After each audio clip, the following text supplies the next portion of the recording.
Teman-teman, ayo kita main taplak gunung. Ayo.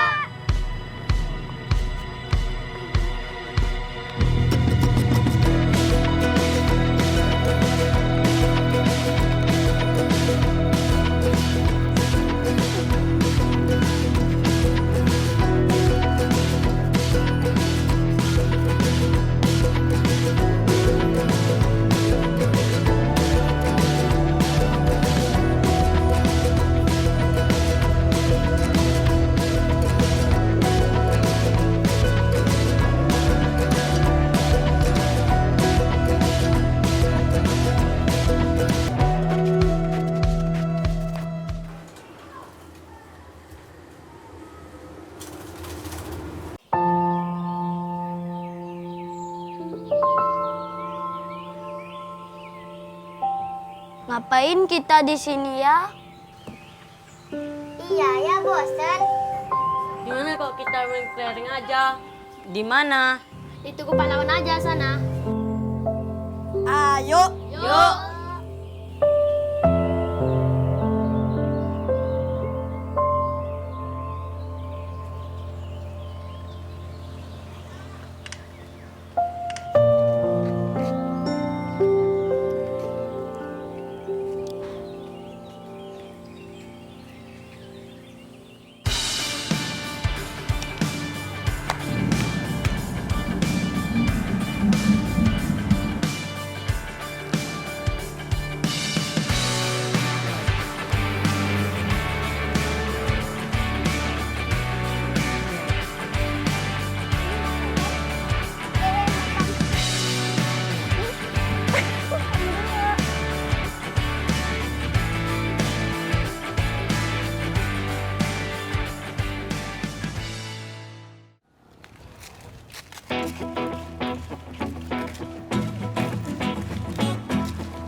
Aku main di sana ya. Ya. Ya. Yuk lanjut main kelereng. Yuk. Minggir, minggir. Iya. Ayo giliran siapa?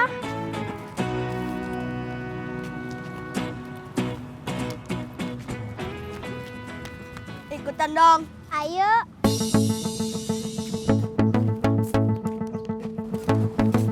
Langsung muntah.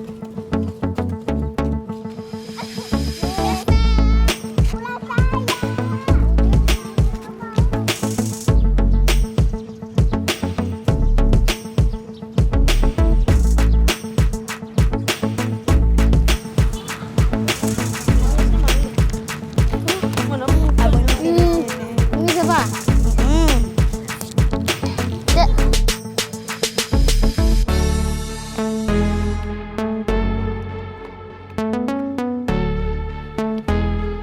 Wah, hebat.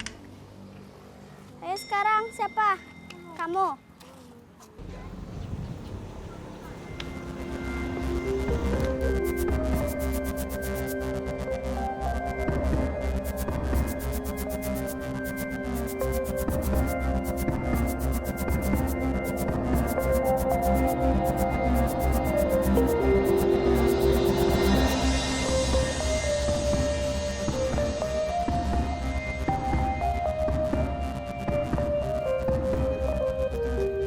Habib, ngapain?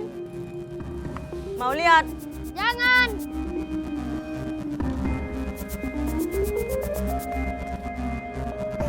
Kenapa? Ini tuh tubuh pahlawan, harus dihormati. Nggak jelas. Kalau mau jelas, langsung tanya aja sama sumbernya. Yuk. Yuk. Yuk.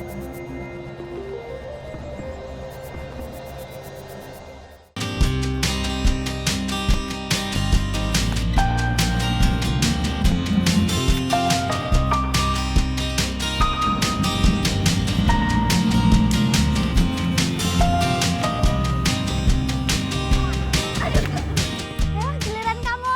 Tahun 48 itu Bung Karno mengutus 2 orang ke rumah untuk menemui bapak saya. Nama bapak saya M. Karim. Secara kebetulan ada di rumah dan ibu. Pas habis maghrib nyampe di rumah. Setelah nyampe di rumah, kata beliau berdua itu, "Pak, dikunci pintu, tidak bisa ada yang mendengar dan ada yang melihat kita ini." Setelah buka acara intinya, bukalah peta.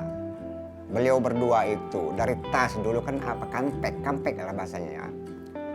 Bukalah data peta Provinsi Lampung secara umum Sumatera. Apa intinya itu? Bahwa tatkala itu Belanda ada informasi mau masuk ke Sumatera. Belanda lagi di Jawa Tengah. Waktu itu mau masuk ke Sumatera. Nah jadi minta tolonglah beliau berdua itu dengan bapak saya, minta bantuan penjelasan di mana tempat kita masuk untuk penjagaan, untuk pengamanan segala macam, bahwa Belanda mau masuk ke Sumatera.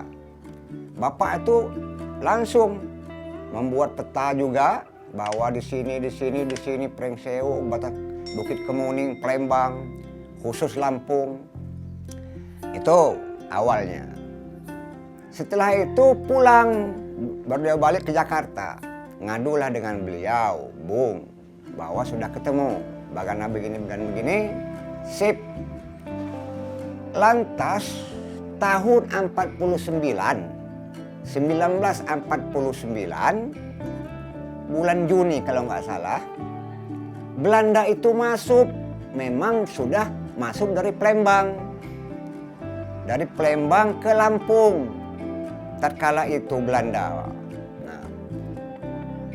menyerbu di Panjang, Teluk Betung, Pelabuhan, ya. Nah itulah waktu itu. Nah di sini, di rumah di sini sudah ada anggota diutus oleh komandan waktu itu Pak Tobing, Pak John Asoka, komandan KKO-nya dulu itu. Ada sekian orang di rumah di sini dengan bapak, dengan ibu. Untuk jaga bahasanya, untuk mengamankan wilayah selatan, bahasa dulu kan, selatan. Nah, jadi 1 tahun ini di rumah ini, selama dari 48 sampai 49 bulan Juni itu. Nah, tiba-tiba subuh, jam 3, jam 4 perkiraan itu, Belanda itu ada yang bawa ke sini bahwa di sini ada pasukan. Pasukan inti-intinya ada di sini. Ya. Waktu itu bukan angkatan laut, bukan angkatan darat saja yang ada di rumah ini. Polisi, angkatan darat, angkatan udara, angkatan laut, dan rakyat menyatu di rumah kita di sini waktu itu. Nah jadi peristiwa terjadinya itu subuh, datang dari belakang. Dari belakang sini langsung menyerbu Belanda itu, tapi ada macam lorengnya lah bahasa dulu itu ya.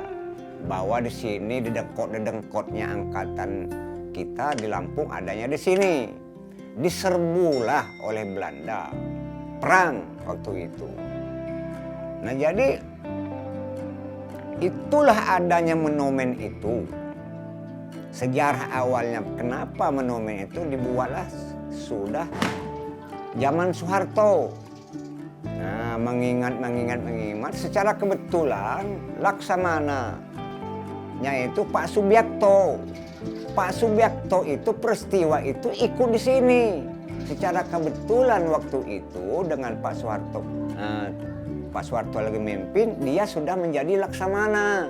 Bahwa peristiwa dulu gini saya ikut dan menyaksikan. Nah kata Pak Soeharto, sudahlah buat tanda supaya untuk sejarah tugu.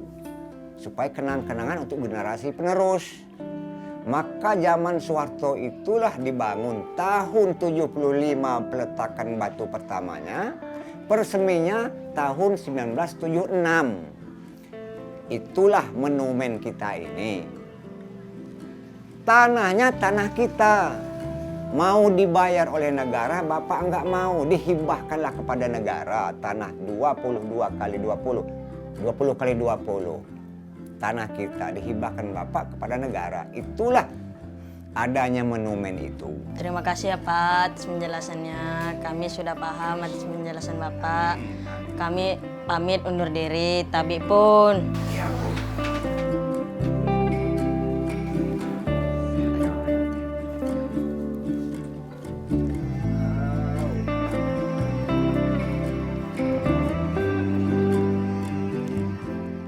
Saksikan Suara Hati Anak edisi Kabupaten Kesawaran Lampung di Setu TV.